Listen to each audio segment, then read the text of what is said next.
Assalamualaikum warahmatullahi wabarakatuh. Selamat pagi para peserta pelatihan kepemimpinan pengawas. Saya Agus Jatmiko, Widesuara Ahli Utama PPSDM Kementerian Agraria dan Tata Ruang Badan Pertanahan Nasional. Kita jumpa dalam pembelajaran mata pelatihan kepemimpinan dalam pelaksanaan pekerjaan. Mari kita simak materi berikut ini. Agenda kepemimpinan pelayanan merupakan agenda yang kedua dalam pelatihan kepemimpinan pengawas. Kepemimpinan pelayanan terdiri dari diagnosa reading atau diagnosis reading, kemudian berikutnya berpikir kreatif dalam pelayanan, berikutnya membangun tim yang efektif, dan yang terakhir kepemimpinan dalam pelaksanaan pekerjaan. Bagaimana keterkaitannya? Keterkaitannya adalah sebelum Anda belajar kepemimpinan dalam pelaksanaan pekerjaan, Anda harus mempelajari dulu diagnosa reading atau diagnosis reading, kemudian berpikir kreatif dalam pelayanan, selanjutnya membangun tim efektif, baru materi yang diajarkan sekarang adalah kepemimpinan dalam pelaksanaan pekerjaan. Diagnosis reading, berpikir kreatif dalam pelayanan, dan membangun tim efektif. Kompetensinya adalah pada kompetensi level 2. Yang pertama, peserta diharapkan punya kemampuan melakukan kegiatan tugas teknis dengan alat, prosedur, dan metode kerja yang sudah pasti. 2. Memberikan pemahaman tentang prinsip-prinsip teori dan praktek dalam pelaksanaan tugas tanpa bantuan dan atau pengawasan langsung. 3. Pengawasan pengetahuan dan keterampilan yang memerlukan pelatihan tingkat dasar. Dan 4. Mempunyai kemampuan untuk bertanggung jawab atas pekerjaan sendiri dan dapat diberi tanggung jawab membantu pekerjaan orang lain untuk tugas teknis yang sederhana. Kemudian kepemimpinan dalam pelaksanaan diharapkan peserta mempunyai konsep kepemimpinan pelayanan. 2. Mempunyai kepemimpinan pelaksanaan pekerjaan. 3. Mempunyai karakteristik kepemimpinan pelayanan. Dan 4. Dapat mengimplementasikan kepemimpinan pelayanan yang menerapkan nilai-nilai Pancasila. Tujuan pembelajaran kepemimpinan dalam pelaksanaan pekerjaan yaitu peserta diharapkan mampu menerapkan kepemimpinan yang melayani dalam menjalankan tugas dan peranannya sebagai pemimpin pengawas, sehingga mampu menghasilkan pelayanan publik yang optimal. Materi pembelajaran kepemimpinan dalam pelaksanaan pekerjaan yang pertama adalah pendekatan kepemimpinan dalam pelaksanaan pekerjaan. 2. Konsep dasar kepemimpinan dalam pelaksanaan pekerjaan. 3. Praktek baik kepemimpinan dalam pelaksanaan pekerjaan. 4. Kegiatan kerjasama strategis dalam memberikan pelayanan publik. Mari kita simak materi berikutnya. Materi berikutnya adalah pendekatan kepemimpinan dalam pelaksanaan pekerjaan. Apa itu pemimpin dan apa itu pekerjaan? Pemimpin dalam bahasa Indonesia adalah sering disebut dengan penghulu, pemuka, pelopor, pembina, panutan, pembimbing, pengurus, penggerak, ketua, kepala, penuntun, raja, dan sebagainya.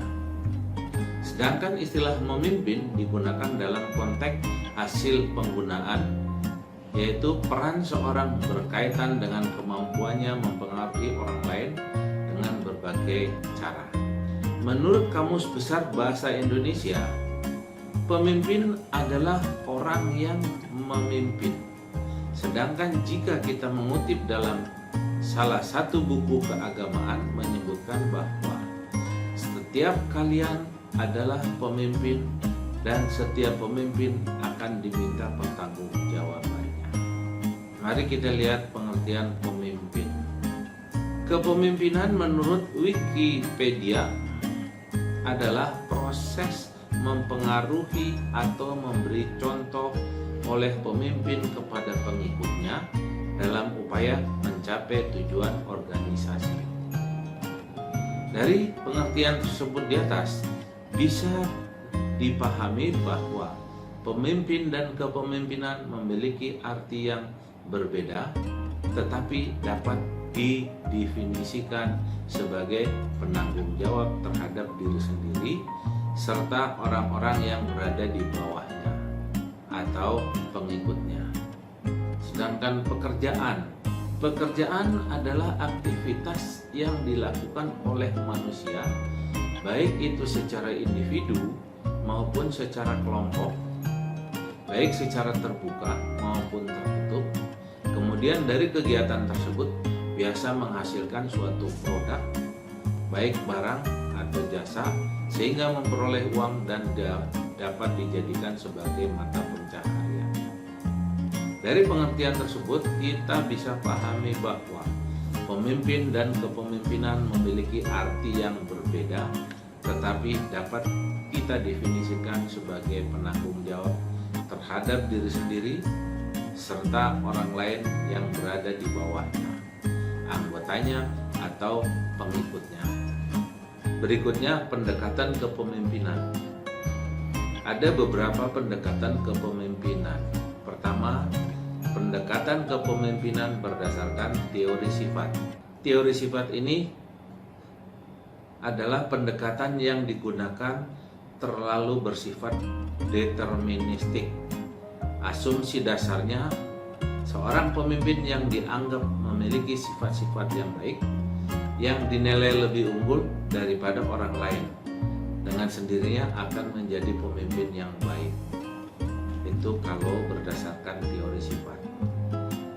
Berikutnya, teori situasional.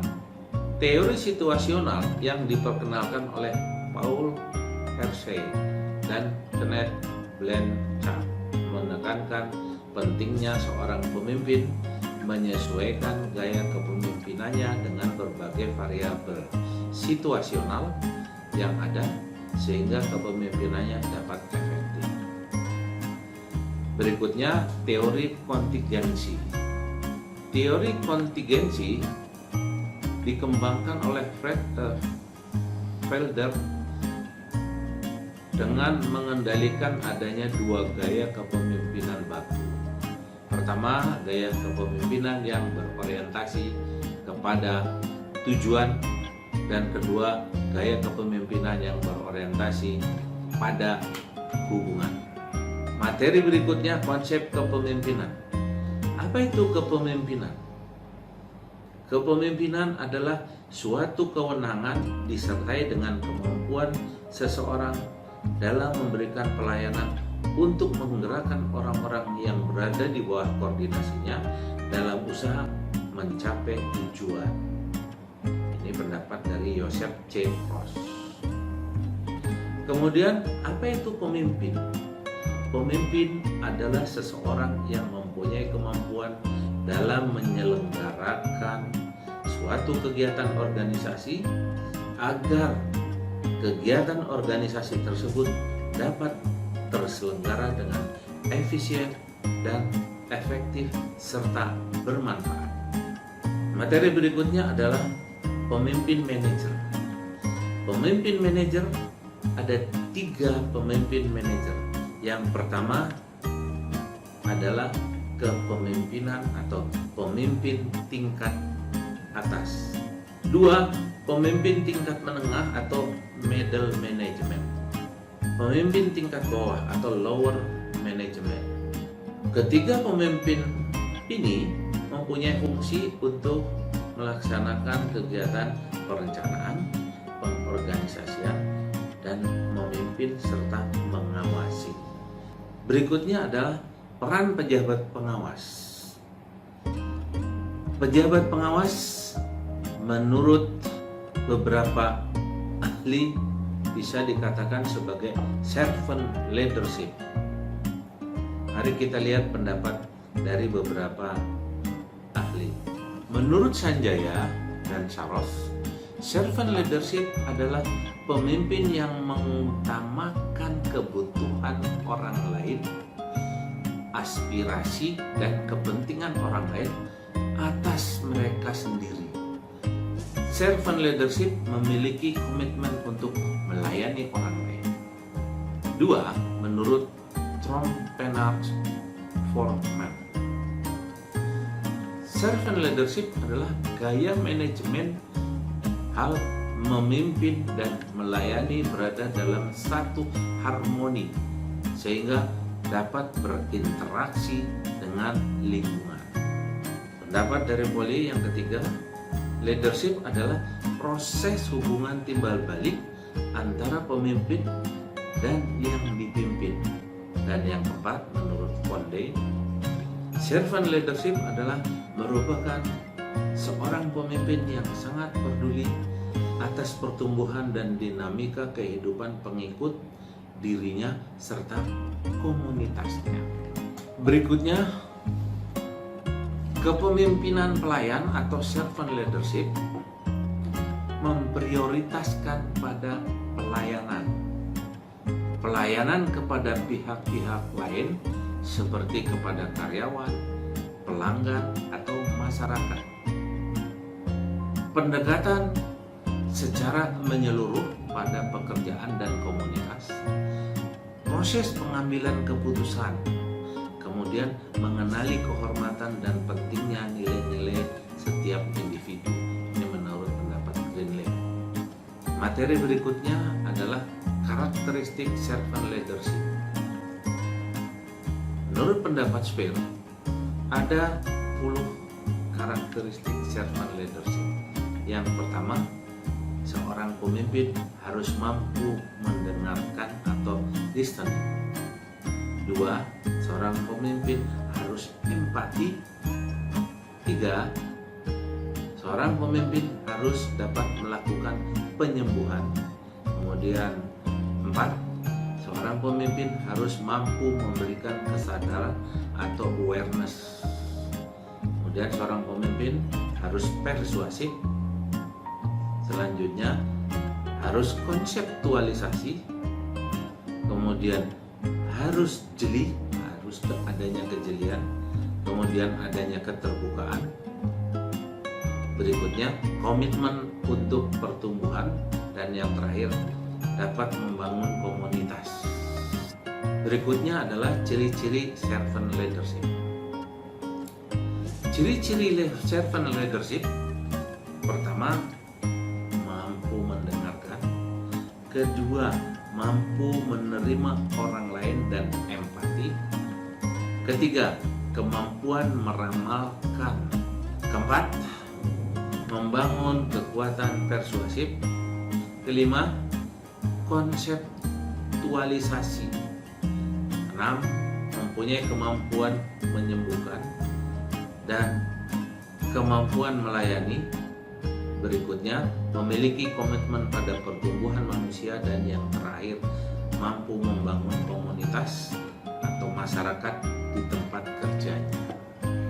Materi berikutnya, gaya kepemimpinan. Gaya dan fungsi kepemimpinan. Proses memimpin dengan implikasi kepemimpinan menurut Locke adalah seorang pemimpin harus dapat membujuk dalam menciptakan model, kemudian menetapkan sasaran, selanjutnya mampu memberikan imbalan dan hukuman, mampu merestrukturisasi, dan yang terakhir mampu menyampaikan komunikasi tentang visi dari organisasi. Kemudian kepada bawahan, seorang pemimpin mampu memberikan kesadaran kepada bawahannya akan kesediaan menerima apa yang dilaksanakan, kemudian dapat memberikan inspirasi dan relasi. Materi berikutnya, prioritas kepemimpinan pelayanan.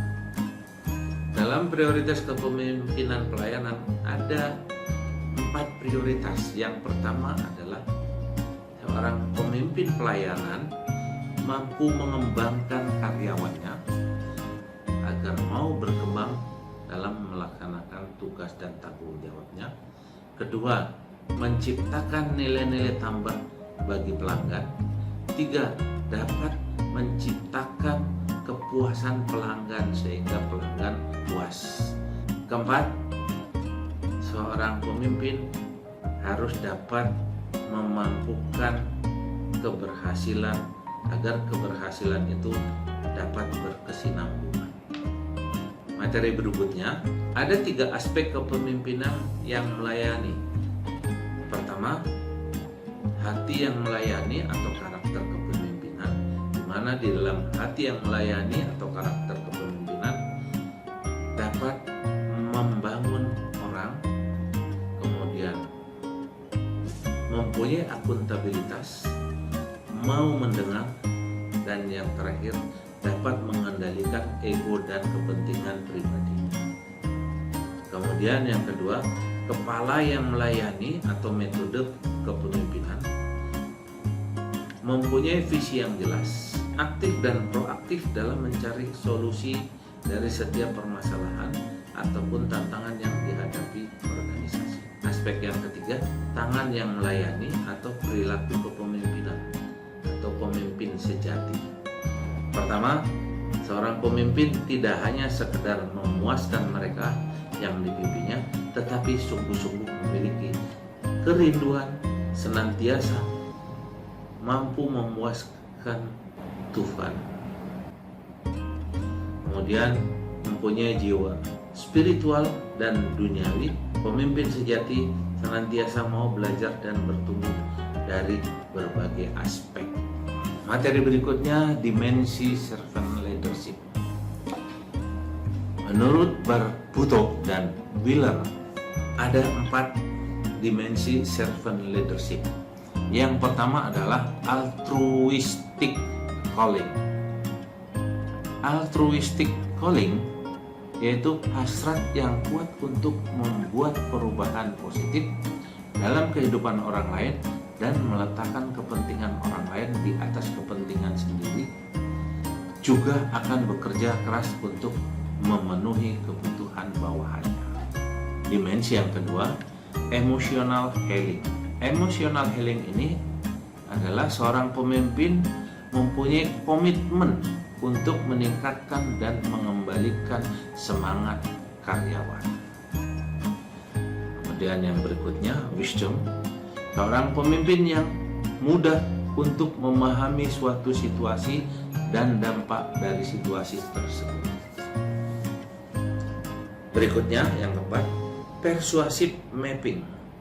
Persuasive mapping ini adalah sejauh mana pemimpin memiliki keterampilan untuk memetakan persoalan dan mengkonseptualisasikan kemungkinan tertinggi yang akan terjadi dan membujuk seseorang untuk melakukan sesuatu ketika mengartikulasikan peluang. Berikutnya yang kelima, organizational stewardship. Organizational stewardship yaitu sejauh mana pemimpin menyiapkan organisasi untuk membuat kontribusi positif terhadap lingkungannya. Kemudian materi yang ke-6 yaitu humility. Apa itu humility? Humility adalah kerendahan hati seorang pemimpin. Kemudian yang materi berikutnya adalah vision. Vision ini adalah sejauh mana pemimpin mencari komitmen semua anggota organisasi terhadap visi bersama dengan mengajak anggota untuk menentukan arah masa depan organisasi atau perusahaan. Dan yang terakhir, service. Service adalah sejauh mana pelayanan dipandang sebagai inti dari kepemimpinan dan pemimpin menunjukkan perilaku pelayanan kepada bawahan. Materi berikutnya, keutamaan pemimpin melayani. Keutamaan pemimpin yang melayani, yang pertama, seorang pemimpin memiliki kelebihan karena hubungan antara pemimpin atau leader dengan pengikut followers berorientasi pada sifat melayani dengan standar moral spiritual. Dua, seorang pemimpin mempunyai tanggung jawab untuk melayani kepentingan pengikut agar mereka menjadi lebih sejahtera. Sebaliknya, para pengikut memiliki komitmen penuh dalam bekerja untuk mencapai tujuan organisasi dan keberhasilan pemimpin. Materi berikutnya, ciri dan keutamaan pemimpin melayani. Yang pertama, memiliki visi memimpin. Dua, memiliki orientasi pada pelayanan. Materi berikutnya adalah aktualisasi kepemimpinan melayani dalam pelaksanaan pekerjaan. Aktualisasi kepemimpinan dalam pelaksanaan pekerjaan, seorang pemimpin harus mampu mendiagnosa organisasi, mampu berpikir kreatif dalam pelayanan, kemudian mampu membangun tim efektif. Keempat, kepemimpinan dalam pelaksanaan pekerjaan, dan yang terakhir, teknik komunikasi publik. Hal ini harus dikaitkan dengan kepemimpinan Pancasila dan bela negara yang menekankan kepada pemaknaan terhadap penerapan perilaku nilai-nilai kepemimpinan Pancasila. Aktualisasi kepemimpinan pelayanan dimulai dari 1. Seorang pemimpin harus mampu memahami visi, misi, organisasi, dan tugas fungsi pejabat pengawas. 2. Mampu mengidentifikasi pelanggan, stakeholder dalam pelayanan publik. 3. Menginventarisir isu-isu strategis dan penyebab masalah untuk dicarikan solusi dengan pendekatan kepemimpinan yang melayani. 4. Mampu menerapkan perilaku kepemimpinan dalam pelaksanaan pekerjaan. Dan yang kelima, mampu memantau dan mengevaluasi penerapan kepemimpinan yang melayani. Materi berikutnya, kegiatan kerjasama strategis dalam memberikan pelayanan publik yang prima. Konsep dan model kerjasama kemitraan strategis, ada beberapa pengertian disampaikan oleh Marsono.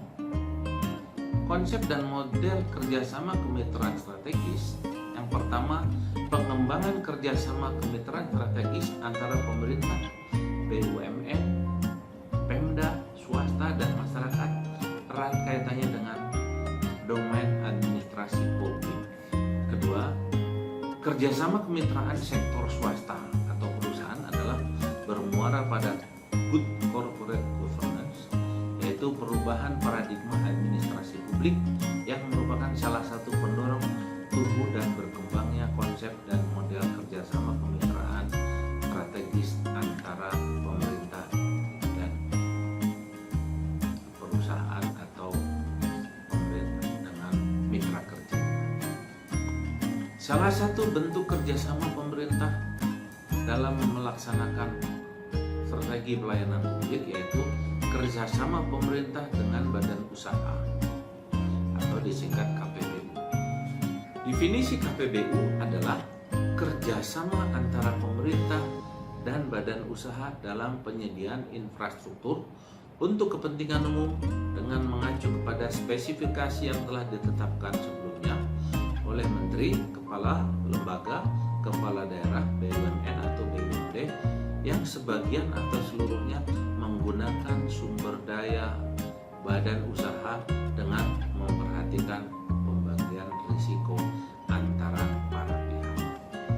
Bentuk-bentuk kerjasama ini ada 4 bentuk kerjasama, antara lain kerjasama daerah, kerjasama pengelolaan barang milik negara dan barang milik daerah, prosesnya melalui pengadaan barang dan jasa, kemudian kerjasama pemerintah dan badan usaha melalui KPBU atau kerjasama pemerintah badan usaha atau KPBU.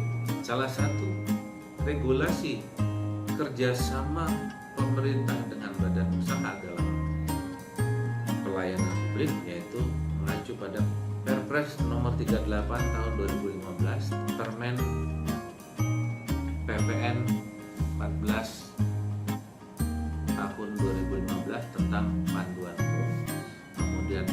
tentang pembayaran ketersediaan layanan, kemudian Permendagri tentang pembayaran ketersediaan layanan, Peraturan Kepala LKPP nomor 19 tahun 2015 tentang pengadaan badan usaha, dari Permen PPN 4 tahun 2015 dibuat dalam bentuk panduan sektoral oleh Kementerian Sektor. Materi berikutnya mengapa KPBU diperlukan. Tujuan menggunakan skema KPBU meliputi pertama, mencukupi kebutuhan pendanaan penyediaan infrastruktur secara berkelanjutan melalui pengerahan dana swasta. Dua, penyediaan infrastruktur yang berkualitas, efektif, efisien, tepat sasaran, dan tepat waktu. Tiga, menciptakan iklim investasi yang mendorong partisipasi badan usaha dalam penyediaan infrastruktur.